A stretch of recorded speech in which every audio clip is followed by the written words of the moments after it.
Welcome to Crushgasm, the podcast dedicated to the highs and lows of crushes. From their first to their worst, we're going to cover them all with a cascade of characters, including our guest today, someone you'd never mistake for Miss Highfalutin, Rachel McIntyre Smith, a content creator, photographer, country singer, and cookie baker who is here to talk not only about her debut EP, Glory Daze, but also a crush from the most awkward years of human existence, middle school. Rachel, how are you? I am doing so good, and I am so excited to be talking about this. When you asked me to come on here, I was talking to my friend about it, and she was like, this is the podcast you are made for, because I pretty much always am talking about like really awkward crushes that I've had and like the weirdest things that I have done to impress guys over my life.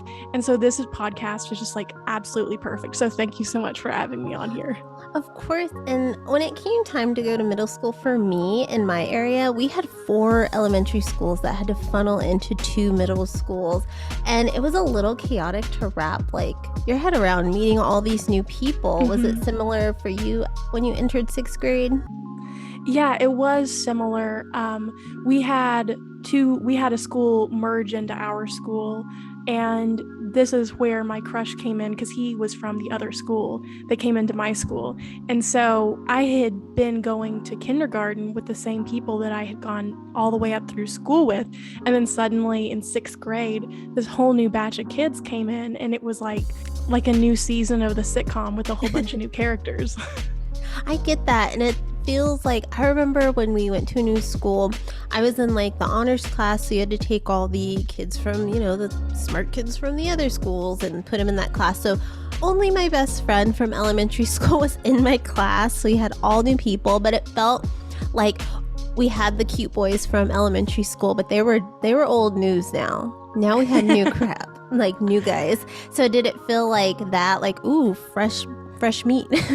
Yeah, kind of, because I had like one boy in my class that I had been obsessed with since kindergarten, and by the time 6th grade rolled around, I was like, okay, this guy is not giving me the time of day. I mean, I spent like 6 years being obsessed with him from kindergarten to 5th grade, and now these new guys came in, and I was like, you know what?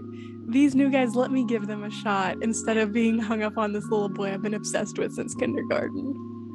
Did you kind of go over that in your head, like, we have to ditch this guy? Now I'm going to switch focus to Jonathan, who is your middle school crush. I don't know if I really thought it through that much. I mean, they were still both happening at the same time. If my like kindergarten through 5th grade crush had suddenly asked me out, then I totally would have just like ditched Jonathan. But he sort of came to the forefront because I realized that the other guy wasn't giving me the time of day. I understand. I think I would have done the same, because my 5th grade crush was pretty snazzy. When I look back and compare him to my middle school crush, I definitely would have wanted my 5th grade crush. But it's easy enough to recognize someone as cute, but at what point did you start to develop a crush on Jonathan? It was pretty quick. He was the person that my teacher assigned me to sit next to whenever I was in 6th grade, and the way that my homeroom class was a science class, so the desks were tables where we would do experiments, and there were only 2 people per table, so it was just me and him at this table.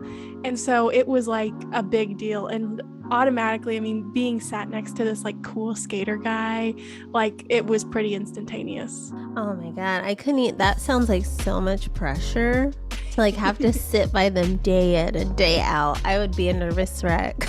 Oh yeah, and like I would always try to like do something, or have like something I was wearing, or have something in my backpack, or like have some piece of paper out that would be like a talking point, like I don't know if this makes any sense, but like, have you ever read like fan fiction of those things where girls will like take a book to a Harry Styles concert and be like, pretend to be like, oh, I'm so mysterious and like nobody notices me, like I'm just gonna like read this book at a Harry Styles concert, and he'll like have all these questions about like the mysterious girl that's like not fawning over him. I don't know if that makes any sense. It does. I probably was reading way too much fan fiction as a child, but yeah, I think it was like sort of like that. Like I was trying to be like the cool, mysterious girl. Like I didn't want to be too obvious because a lot of girls in my grade, I think, had crushes on him. And so I would always try to like do something little that he would think was like really cool. And that I would just like mention subtly, like at the beginning of the day or the end of the day, so that I seemed really cool. I think even if nobody like we don't want to admit it, we all done it. So Yes. like we definitely all, especially in middle school, that's the time where you're like not like confident to say anything, but you're like, I'm gonna drop hints left and right, and hopefully Oh, they yeah. they take the bait. Mm-hmm. And Absolutely. usually they don't, sadly. And you said Jonathan was a skater, which you guys really, when you were explaining your middle school self, you could have been the like poster boy and girl for that Avril Lavigne song Skater Boy, because he was this like cool skate kid and you were like straight A, straight laced girl. Was he more than a skater though? Was he like a rebellious guy too? Okay, it's so funny that you mentioned the song Skater Boy because as I was reflecting on this memory, I started thinking about how obsessed I was with the Skater Boy song when I was in kindergarten, is when it came out.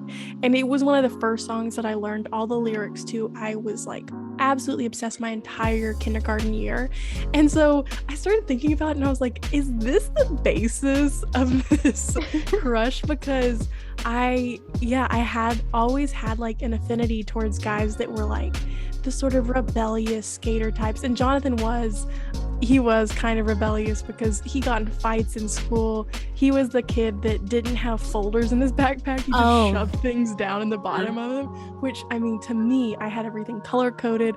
I had all of my stuff organized. And so to see that kind of anarchy happening in this kid's backpack next to me was like, where did this guy come from? Like, who is he?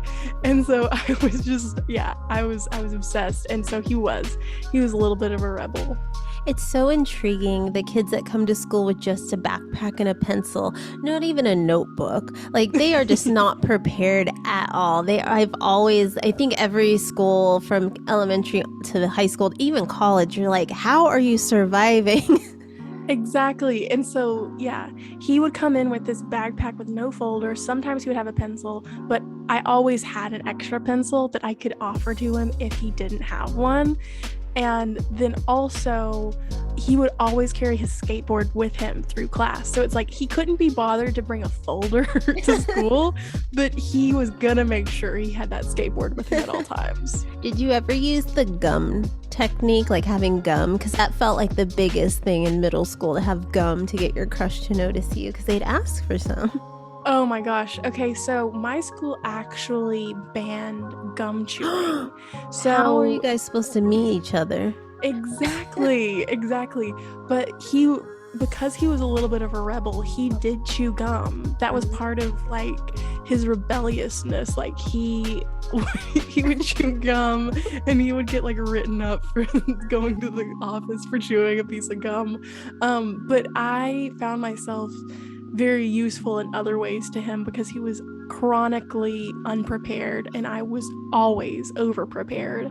And so even though I couldn't slip him a piece of gum, I could give him a pencil. I would give him a sheet of paper at the beginning of the day. I think there was even a period of time where he would come in the morning and I would be like, okay, do you have a pencil? Do you have a piece of paper? And I would just give it to him so that he wouldn't just make a fool of himself the whole day and not have anything. I hope that he remembers how nice you were to him. But you said you kind of always had a thing for like the rebellious types. Why do you think that is? You're so like straight-laced. I think that it's just sort of the case of opposites attract. I had been obsessed with Zach on The Sweet Life of Zach and Cody. I was really drawn to like Chad Michael Murray's character in Freaky Friday, like Band Slam, School of Rock, Princess Diaries, like all those sorts of like guys that were sort of rough around the edges and like sort of like the alt rock skater boys. I think that it was because it was something that was so foreign to me because like that's not how I was raised. That's not really the vibe of my household growing up. And so I think that that's why I was just really drawn to it. I think another reason this comes up a lot here whenever we get a bad boy crush in the room, especially with our authors. We had Melissa Searcha, Lala Loves, and Paige Lavoie. They explored this with me, and we kind of all agreed that there's obviously an attraction, but there's something also enthralling about sort of being the one to break through a bad boy's like shell and get into his heart. Would you say that was also part of the attraction with Jonathan? Oh, yeah. I mean, 100%. I was like, I'm going to make this guy be good in school. Like, I'm going to take this guy who doesn't care about anything, doesn't have a folder, and I'm going to make him into a straight A student. And then I was like, and then he's going to teach me how to skateboard. It's going to be so great. And so, like, I thought that I would make him better in school, and then he would give me, like, teach me like the rules of the street and things like that. Like total like 2000s rom-com. Like I was like really built this up in my head. So you said that you were like giving him the pencils and the paper, and I recently wrote about a guy I had a crush on in college, and I didn't talk to him the whole semester. I was 18. You were like 12. You had way more, cojones than I did at 18. But were you right away with it, or did it kind of ease into like, let me, Well, I think that he initially started talking to me first just because we were stuck at this table together. So there was never really that moment where we weren't speaking. So I think that took that awkwardness away, but you shouldn't feel bad about yourself, because I've definitely had crushes on guys that I did not speak to. And so I am there with you. It's just so like, I don't know, you tense up, you're just like looking internally just shaking, like your organs are just like, oh. Like you forget how your mouth works and how vocalized. Exactly. And it's like, I promise that I'm a really nice, cool person. I don't know what you're doing to me right now. Like it's so funny how sometimes we sabotage ourselves whenever it comes to crushes. I know. Oh my God, I could write a book about it. Yeah. I mean, I could. I have so many crush stories now.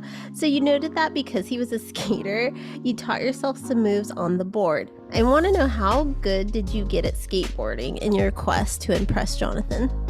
Okay, so like I mentioned earlier, I was always trying to do things that I could like come into class and be like, yeah, so like this past weekend I listened to Paramore, or like this past weekend I like chewed gum, or like I brought a pack of gum to school, but it's like in my backpack, which was contraband, like I was always trying to do like little things to be like, look at me, I'm kind of a rebel, even though I was wearing like Hello Kitty t-shirts and cargo jeans from JCPenney.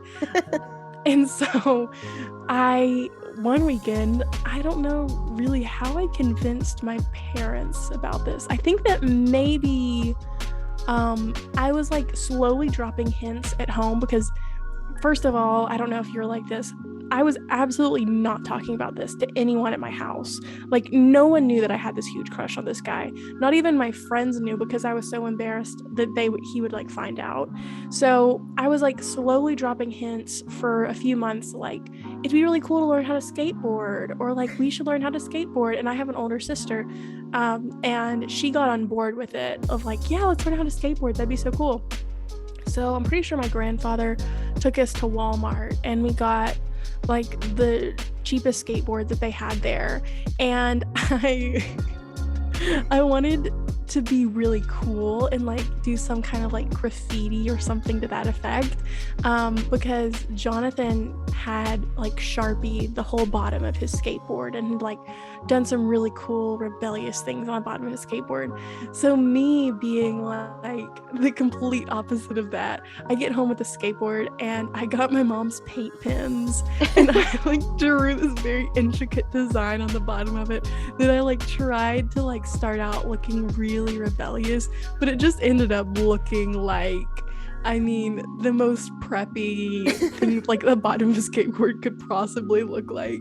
And so I also, like, when I told my family that I wanted to do this, they were like, okay, you can learn how to skateboard, however, we're gonna need to get you knee pads, elbow pads, like hand like gloves so you don't scrape your hands if you fall down. We need to get you a mouth guard so you don't knock your teeth out. You need to have a helmet. And so like automatically, like right off the bat, my skateboarding was not as cool as Jonathan's because he never had he never had a helmet with him. He never had any sort of like protective gear. So right off the bat, I was not as cool as he was. But my parents cared about my like teeth and my bones a little bit too much. So I taught myself how to skateboard down my driveway, which is fairly steep. And there's this picture that I'll have to show you, where I really thought that I was at like my peak coolness. And I was wearing Sperry's. I was wearing khaki cargo shorts, like Bermuda shorts.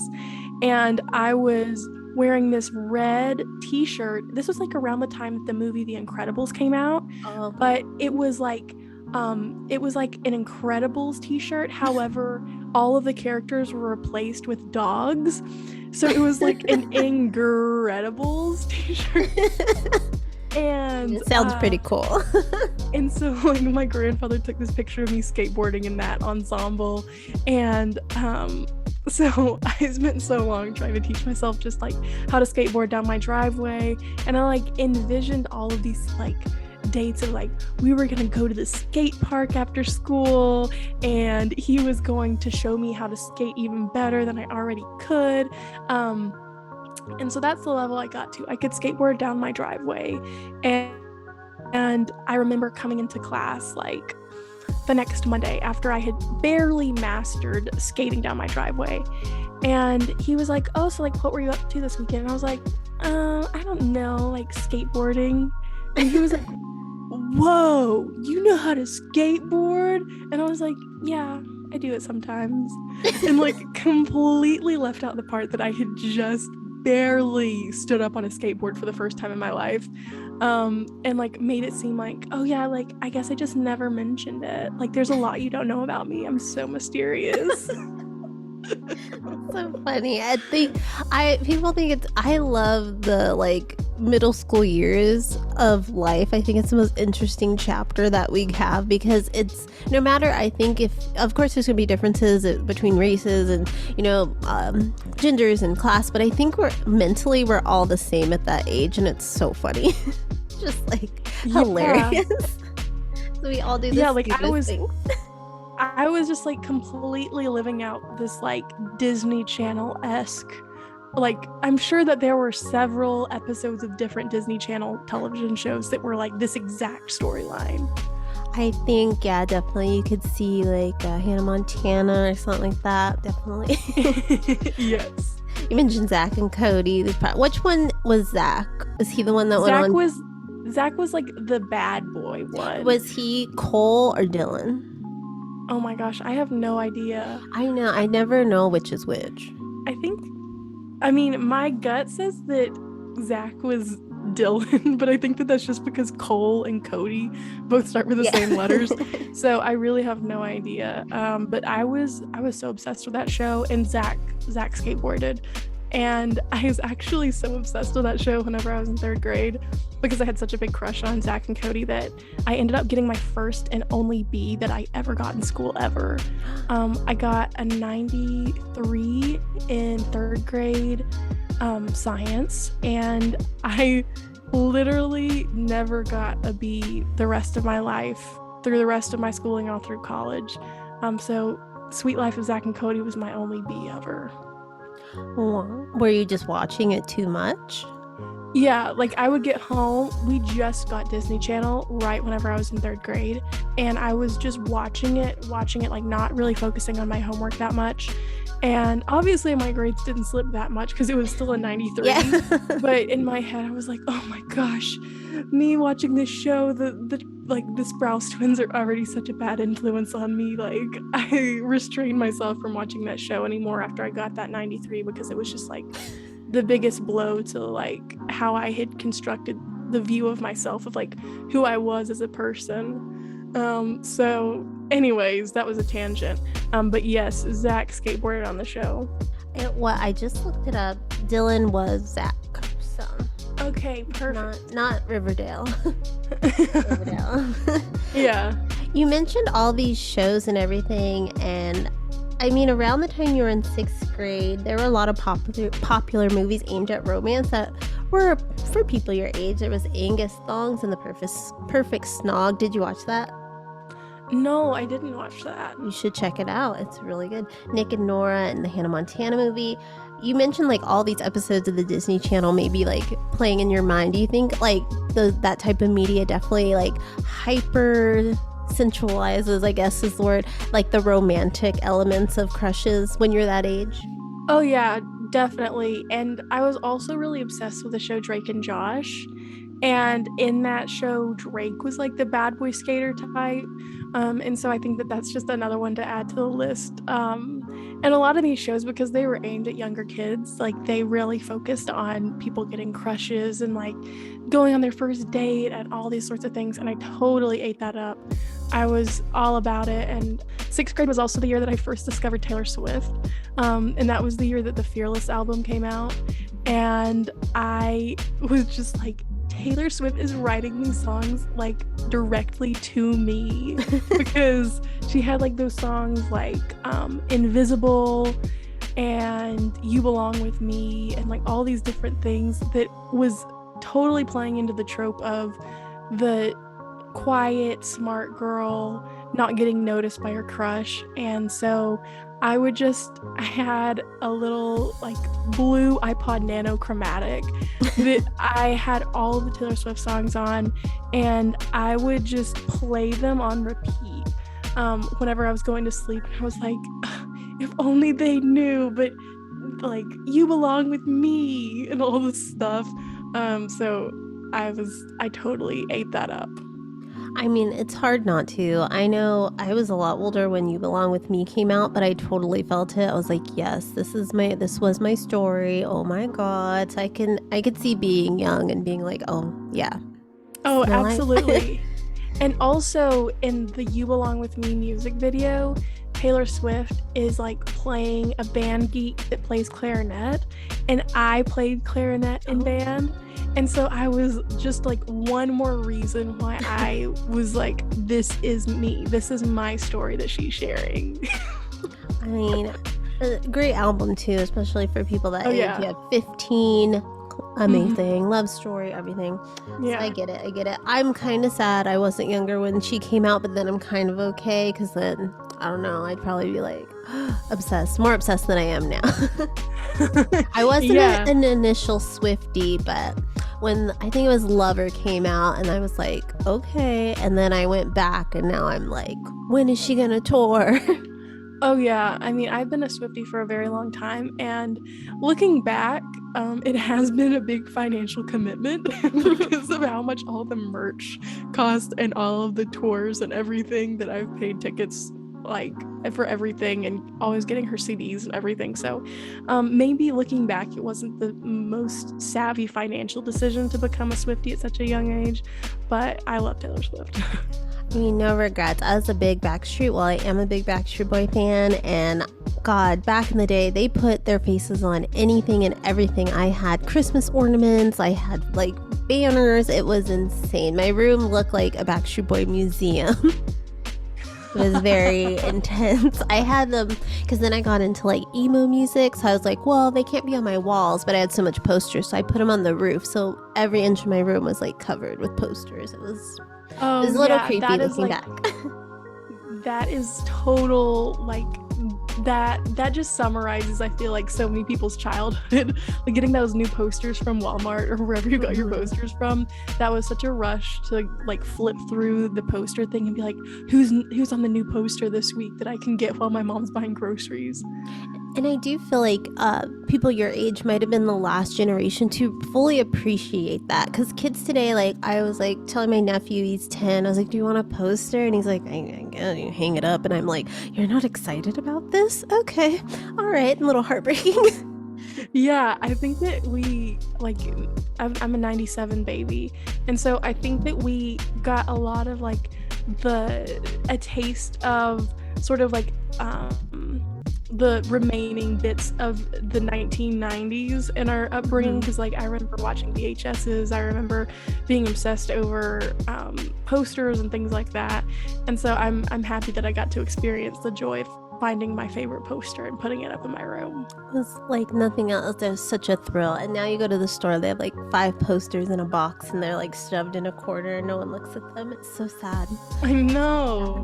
But let's get back to Jonathan, because you worked all year to impress him in homeroom, and you put it all on, you put in all the hard work, and then you said you ruined it. How did that go? Oh my gosh. Okay, so this is like the biggest fumble of all time. So, like I said, I spent this whole year obsessing over him, learning how to skateboard for him, giving him pencils and paper anytime he needed it, and all this stuff. And so it was getting towards the end of the school year, and there were like signs that maybe finally all this hard work was like starting to pay off and he was starting to like me back. And so the 6th grade dance was coming up, and the 6th grade dance really wasn't that big a deal. I mean, they just turned the lights off in the school gym and put a few Christmas lights up and played music. But to me, it was like prom. It was like the biggest deal ever. And so, of course, me being me, I had my outfit planned a month in advance. I was thinking that if I was going to be asked to the 6th grade dance, it would need to have been like at least 10 business days prior to the dance. Like, we needed to have time to get a custom like corsage and boutonniere picked out. We needed to coordinate our outfits. Like, it needed to be that level of official. We needed to arrange our ride. Like, he needed to come over to my house and take pictures. Like, in my head, I built this up so much of what the 6th grade dance should be. So at the end of the year, the 6th grade dance rolls around, and it was a few days before the dance, and he was like, "Hey, are you going to the dance with anyone?" And I was like, "No." And he was like, "Well, do you want to go with me?" And I said, well, like, we couldn't even coordinate our outfits at this point. And he's like, "Oh, okay. Well, I guess I'll just see you there." And I was like, "Yeah, I guess I will." And so then that wasn't even like the worst part of it. Okay, It sounds like the worst part. I am like gagging right now.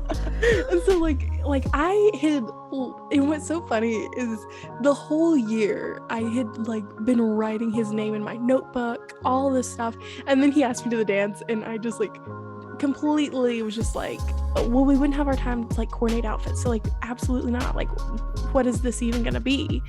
And so then I think it was like a week before the last day of school, and he was like, "So yeah, like, it's been really cool like talking to you and like getting to know you the whole year." And also shout out to my teacher for not changing our like assigned seats the whole year, because he sat next to me the entire year in the homeroom. And so he was like, "Yeah, it's been really cool like talking to you all year and stuff. Like, it'd be cool to like hang out with you over the summer." So obviously he was like, you know, asking me out to like hang out over the summer or whatever. And he said, "So like, could I get your number?" And I said, I just like freaked out, and said like every single like word in the English language was just out of my head. It was everything that I had wanted him to ask me the whole year was like, "What's your number?" I have envisioned it so many times, and I just said, "I forgot it." And he was like, "What do you mean you forgot it?" And I was like, "I don't know what my number is." And he was like, "Okay, well, like, do you have your phone with you? Like, I could just give you my phone number." And I was like, "No, I don't want to get it out of my bag," because it was against school policy to have your phone out. And so I was like, "No, like, I'm afraid to get my phone out because, like, I don't want to get like written up." And he was like, "Okay, well, like, do you have a sheet of paper? I'll write my phone number on it." He was trying so hard. And I was like, "I don't have any paper." You had paper and pencil all year. And the that was also such a lie. Like, I totally had pencil, I had paper with me, and I don't know, I just like freaked out, and it was like I was sweating more in that moment than I knew was possible to sweat. My face was bright red. I was just it was like the type of thing where I was looking at myself from the outside being like, you idiot, what are you doing? And in my head, like, I couldn't think of anything except I forgot it. I don't want to get my phone out. I don't have any pencils or paper. You just fall on the ground, start rolling around. He didn't have any pencils and paper. And so, like, so at this point, I mean, even like retelling it seemed like I was swerving him so hard because, I mean, he shot a shot with a dance. I told him no. He shot a shot with like getting my number at the end of the year. I shot him down like 3 different ways in that small instance. And so after I got home, I was like, I just remember like going to my bed and being like, you forgot it? You don't, like, he couldn't have given you his number on a piece of paper. Like, I was so, like, I was just mortified with myself. And so that's how I completely fumbled that. And of course, we did not end up hanging out over the summer because he didn't have any way to contact me.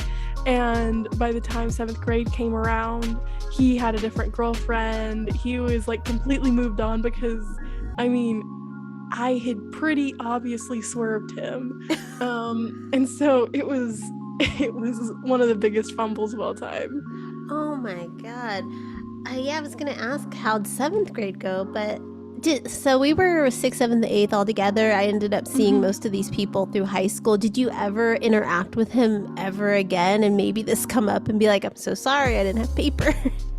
Oh yeah, I went to a really small school. So obviously I met Jonathan whenever I was in 6th grade, but I knew him all throughout high school. And so we were in the same homeroom in 7th grade, and we were friendly and we were friends and we talked, but it was never the level of crush I had on him in 6th grade. And by the time 7th grade rolled around, he had like sort of like the appeal of the bad boy who never had a like folder sort of had worn off. And I don't really remember who I ended up setting my sights on in 7th grade, but he wasn't the main character of my 7th grade dreams. I was gonna say, do you think the fantasy of the crush kind of is better than the reality sometimes?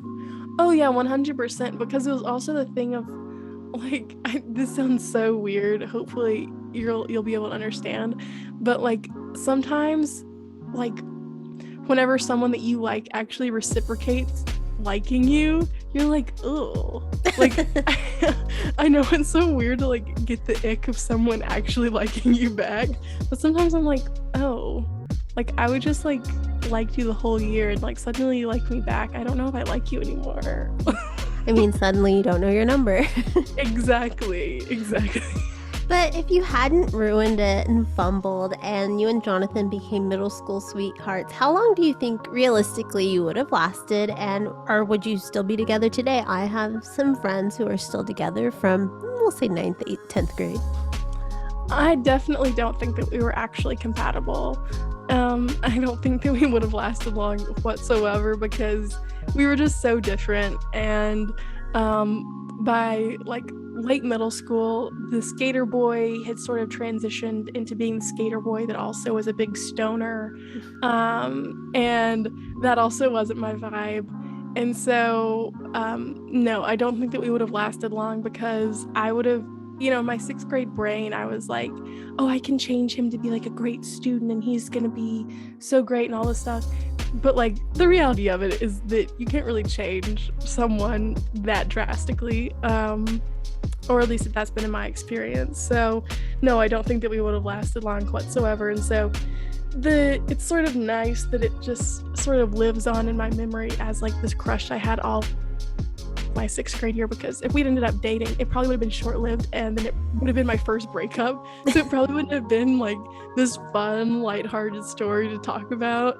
It probably would have, I would have been so emotional about it, and listened to Taylor Swift songs about the breakup after that. And so I think that it's probably best that it just stayed a crush. But side note, so I like I said, I went on throughout high school with him, and he was always like really like easy to hang out with. If I had him in class, we were always talking and we were always friends. And so I don't even know if he really has ever heard me. I don't think we ever acknowledged the fact that I had such a big crush on him in 6th grade. So if somehow like he ends up hearing this podcast, it'll like crack me up. But whenever we were freshmen in high school, we had a class together, and he was always like unprepared for class and all the stuff. Like after 6th grade, he didn't suddenly get a folder or a binder. He was always unprepared. I just wasn't there to be his rescue. So in freshman year, we had a class together, and before we had I think it was a vocabulary test. And I had studied so hard for this test because it was a lot of really hard vocabulary words. And Jonathan comes in and he was like, I forgot to study. Like, I'm just going to look on your paper. And I was like, absolutely not. I told him, I was like, you can't look at my paper. I studied really hard for this. And he was like, well, I'm just going to look at your paper. Like, it's no big deal. And I was like, no, don't look at my paper. Look at my paper at your own risk. And he was like, well, there's nothing you can do to stop me. So me being me, I knew all the right answers, and so I put all the wrong answers on my paper, and he was looking at it. And so he copied me, even though I told him not to, and I told him, look at my paper at your own risk. He copied my paper, went to turn it in, and as he went to turn it in, I erased all my answers, quickly changed them all to the right ones, and then I went and turned it in. I ended up getting 100. He got a 0. He was so upset whenever the grades came back, and he was like, how did this happen? How did this happen? And of course he's not going to make a big deal, because the reason that he was so upset was because I got a 100, but he couldn't be like, I cheated off of her and she she needs to be in trouble because I cheated off of her. I got a 0. But yeah, that was probably my most memorable moment with Jonathan when I was in high school. Yeah, I would say after the whole end of the 6th grade, that one would be a memorable one.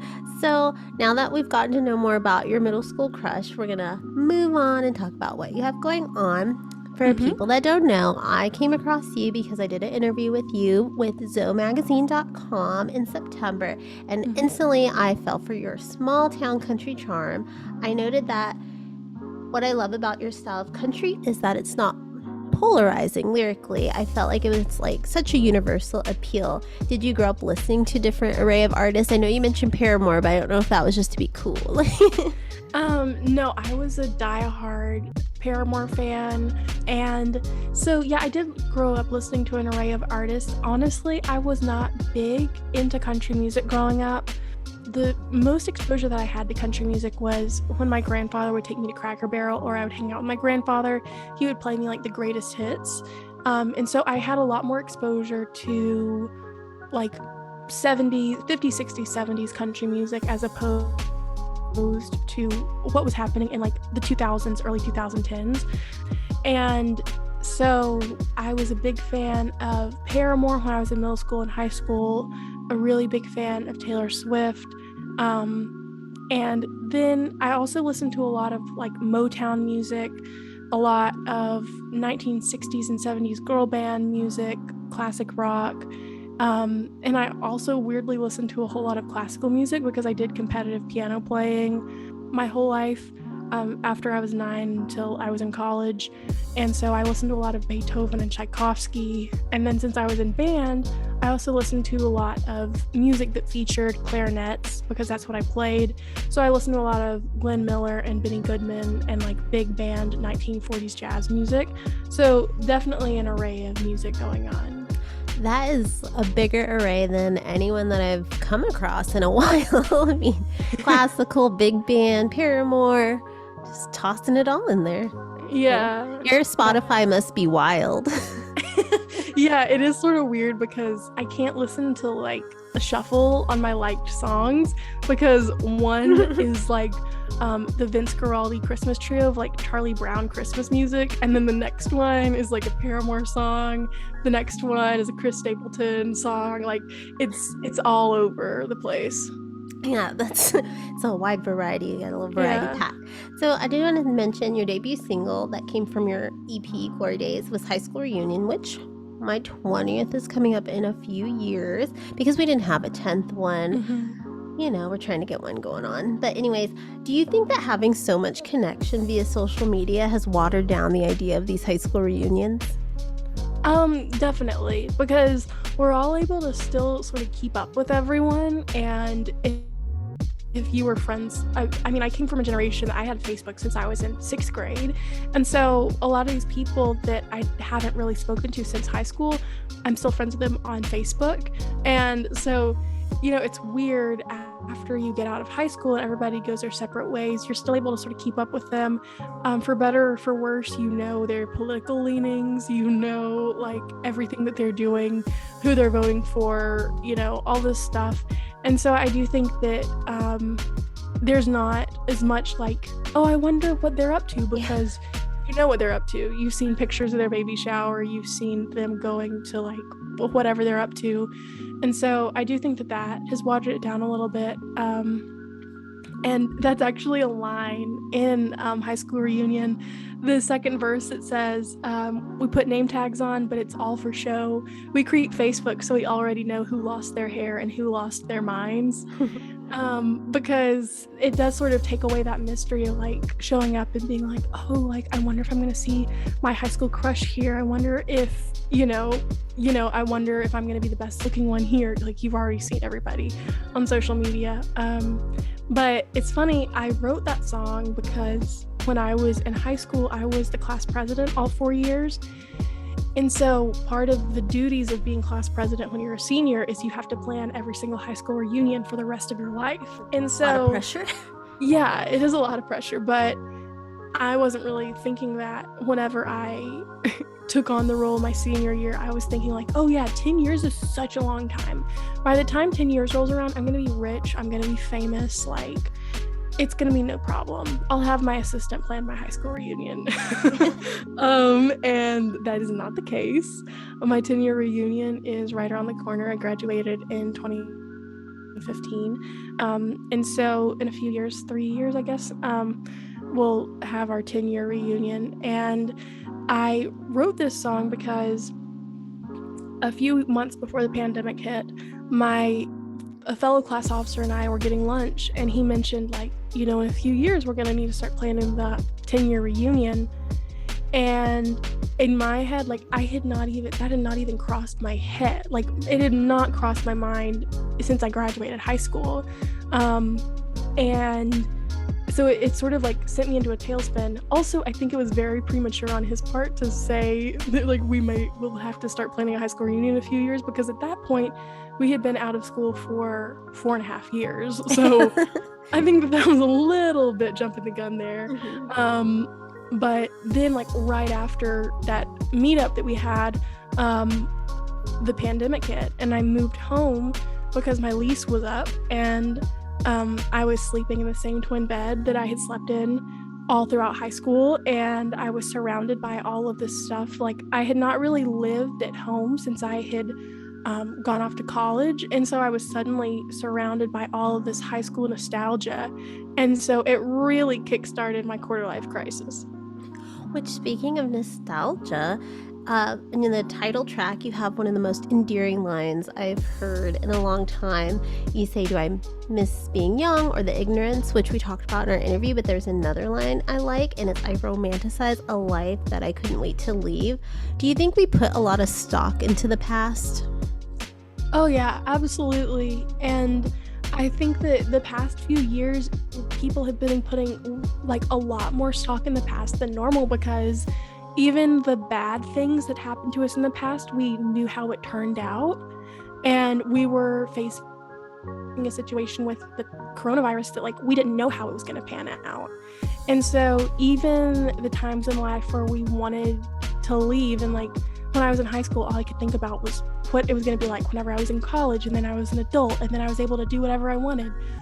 Like even like those times when all I wanted to do was move on to my next phase of life, I was romanticizing that aspect of it because we knew how it was going to turn out. And in the present day, you know, every day when we're making these decisions, we don't really know how things are going to pan out. I get that. Kind of like we love the past because we know already what happened, but the future's a little scary. Yeah, and we can analyze the past, and that's sort of what my whole EP is about, sort of thinking about, you know, if I had taken a different path, would things have turned out differently? That's what the whole song The Woods, which is track 3 on the EP, is all about. And it's really interesting to sort of look back on these past memories, like sort of how we were just dissecting my middle school crush. If I look back on that and think like, well, if I had given him my number, would we have dated? Like, would he have been like my middle school sweetheart? All these sorts of things. And so I think that's something that a lot of people do. And we're going to stay in the past a little bit because physical music is something we just don't have in our lives as much anymore as, you know, back in the day. And do you think that musicians, because you're releasing Glory Daze, it's like your first record that you could like physically hold, do you think that you have this like, you'll always have an affinity towards records, tapes, and CDs that maybe the average person who doesn't make music won't have? Oh, absolutely. And I also think being a child of the late 90s, when CDs were still a huge thing, has also had a really big impact on how I feel about having like physical CDs. Because with Glory Daze, I had CDs made, and it's the first time I've ever had my own music on a CD. And it was surprisingly very emotional for me whenever I got the CDs. There's a video that I put on Facebook and Instagram of like my shock whenever I opened my CD box for the first time, because I was just holding it and I was just like, these are my CDs. I have a CD. Because in my head, like being a 97 baby, if you had a CD, you were legit. And I was always wanting to go get the next CD of like my favorite artist out and about. And so having like the physical tapes or vinyls or CDs of my favorite artists are still something that I really enjoy having.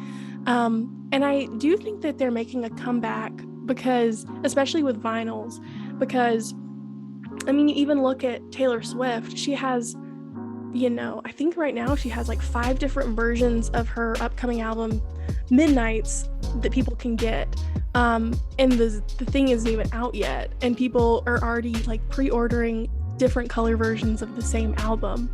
And so I think that while the physical copies of music have lost a lot of their like utilitarian like purposes, I think that they have sort of become like this cool piece of merchandise that people can own, because they may not have a CD player, but a lot of, especially like Gen Z, loves cassette tapes. They love CDs, they love vinyls, and so it's kind of turned into more of a collectible than something that you actually use. And I think that that's a really cool sort of new wave of the music industry. Well, thank you, Gen Z, for bringing it back, because I miss going to the store, because I don't have my phone's smart, but it's kind of remedial, so I can't like always be playing music on it. So I wish I could just like get my favorite CD. I always go to Goodwill and I pick up maybe CDs that I had when I was younger that maybe I don't have anymore, so it's always a good time. I'm like, yeah. Yay. Like I think I got a few Taylor Swift albums at the Goodwill. Oh, nice. I need to go hit up a Goodwill. That's a good idea. I mean, they're only like no more than $2 most of the time, usually $1. Wow. Yeah, I love a Goodwill. So we're heading towards that part of the year where I feel people kind of go into autopilot. It's the holidays. We're like, screw work. But I feel like artists and creatives never stop moving, because you always have to know what's next. And I know you have a radio campaign in the works. Will that entail heading to studios and performing? What's that all about? Yes, I'm doing my first ever radio campaign with my song The Woods, which is on my debut EP, Glory Daze. And so, yeah, it's going to be a mixture of calling into stations and doing interviews, going into the studio and performing. Just a few weeks ago, I went into the Chattanooga NPR station WUTC and I played through my whole EP with a live band, and we did an interview. And then I did a performance at the Knoxville Americana station WDVX, and I played through my whole EP and did an interview with them as well. And so it's going to be a combination of going to places and then also doing virtual interviews. And I'm really excited about it. It's the first time that I have ever done that. And it's really exciting to see the places that are picking up my song and playing them, because they're not necessarily just places that I'm familiar with, like in the Tennessee area. There's a station in Washington State, there's a station in Wyoming, in California, in Oklahoma, and in Pennsylvania that are already spinning the woods quite a bit. And so it's really cool to see places that I've never been to that have picked up my song. Yeah, it's always fun. Have you heard it on the radio yet? I'm trying to think. I don't think that I have heard it. I don't think I've heard it like naturally on the radio. I've heard my music on the radio before, but I don't think I've heard The Woods on the radio yet. Quick side note, I used to host a radio show for the Chattanooga NPR station, and the reason that I took the hosting job was because my boss told me that I could play my own music on the radio. And so she said that I could only play like 1 or 2 songs an hour that were mine. And so I sort of like, it's a thing. A lot of artists like always remember the first time they heard themselves on the radio, but I guess I sort of stole that memory from myself because I put myself on the radio. And so yeah, I tuned into it and it was on the radio, but it wasn't like this magical moment because I was the person that put it on there. Well, I mean, it's still a moment, and I mean, not every artist gets to put themselves there. Yeah. And you also have an acoustic version of the EP coming out in November. What made you want to go back and say, all right, let's not redo it, because I'm sure when you write them, they're acoustic. So what made you want to drop a new version? Well, I think that there's something so special, sort of like the more stripped back, raw versions of the songs that you were mentioning. Like when I write them, they are acoustic. And so getting back to sort of the root of the song, I think that acoustic versions put more emphasis on the lyrics. And I always love it whenever artists put out different versions of songs I already like, because it gives me an option to listen to it in a new way, listen to it for the first time again, kind of like how Taylor Swift's been doing all these re-recordings of her songs. Even though they're songs that I grew up listening to, hearing the new re-recorded version of it is so cool because you get to hear the song again for the first time. And so I really wanted to do acoustic versions of the songs that are on the EP, just because I think that it puts them in a new light, and it maybe will reach someone that they don't necessarily like the way that the song was produced, but they would gravitate towards the wording of the song. And so that's why I decided that I wanted to make acoustic versions of all the songs on the EP. And acoustic versions, I always think, showcase the voice a lot more, because when you get in the studio, there's all the bells and whistles. I do love a stripped down vocal performance as well. Absolutely. I just went and saw Colby Calais, and she had a band with her, but I mean, just to hear her vocals, it was just so pure. I mean, like butter. Love Colby Calais. She was doing 15-year anniversary for Coco, so it was really cool. She did it from front to back, so. Oh wow, that sounds like it was an amazing show. Yeah, and her opener, I forgot his name. I'm blanking on his name because I just went last night. But she actually is living in Nashville, and she said she was just walking around, having a drink, and this guy was playing, this young guy, and she liked what he did, and she's like, "Hey, you want to go on tour?" That is a dream. And now he's also going to play harmonica on her new album that will be out next year. So I was like, wow. Nashville artists, keep going, because it can happen. Yeah, that is a great story. That I wish that would happen to me. I mean Nashville's like one of those cities that really lived up to the hype of what people explain it to you. I was like, wow, they really are just playing music at 9 a.m. and the bar's open. It's so cool. Yeah, I mean, there's music on every corner. It's wild, and they're all so talented. You go down Broadway, and every single bar and restaurant has people that if they were in another place in the country, they would probably have a huge following already because they would be the best person in that area. But it's like the best of the best is condensed into one city. Mhm. Yeah, I will be going to Nashville when Garth Brooks opens that new bar or restaurant he is working on. I cannot wait. Yeah, that's gonna be incredible. I know my friend from California is like, I'm gonna fly out and we're gonna drive there. I'm like, I'm holding you to this. I'm so excited. I love Garth Brooks. Yeah. So, other than the radio campaigns and the acoustic version of the EP, what's coming up that you could tell the people about? Maybe you're looking ahead to 2023 already. You seem like you're very organized. I am. I already have some new releases lined up for the beginning of the first few months of 2023 as well. And I have some performances lined up, and there's just a whole lot happening. I'll have a lot more shows. In the next few weeks, I'm going to have some merch come out, which will be like my first ever big merch launch. And so a lot of really exciting stuff is happening. And if people want to follow along, they can find me on pretty much every social media platform at Rachel McIntyre Smith or at McIntyre Smith on Twitter, and then RachelMcIntyreSmith.com. Well, thank you. I was going to ask where people can find you, but you already told them, so everybody go search away.